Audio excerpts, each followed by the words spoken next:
नवलतोलच्या पानांची भाजी बनवण्यासाठी लागणारे साहित्य: नवलतोलचा पाला, मीठ चवीनुसार, हिंग, 1 मिरची, 2 चमचे तेल, अर्धी वाटी ओले खोबरे, पाव वाटी मूग डाळ, अर्धा कांदा.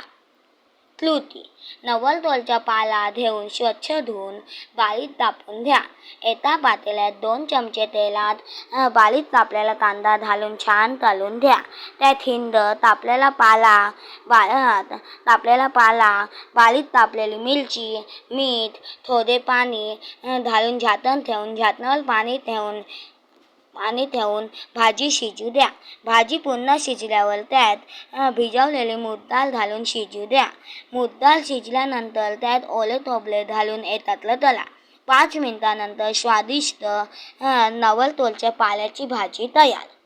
नवलतोलची भाजी बनवण्यासाठी लागणारे साहित्य: 3 नवलतोल, अर्धा कांदा, पाव चमचा हिंग, अर्धा चमचा हळद, मीठ चवीनुसार, 1 चमचा गरम मसाला, अर्धा चमचा मिरची पावडर, थोडे पाणी, 2 चमचे तेल, पाव वाटी ओले खोबरे.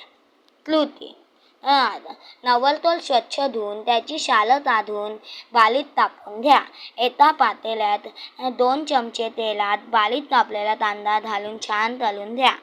त्यात हिंग, बारीक कापलेला नवलतोल, हळद, मीठ, पाव कप पाणी घालून झाकण ठेवून झाकणावर पाणी ठेवून भाजी शिजू द्या.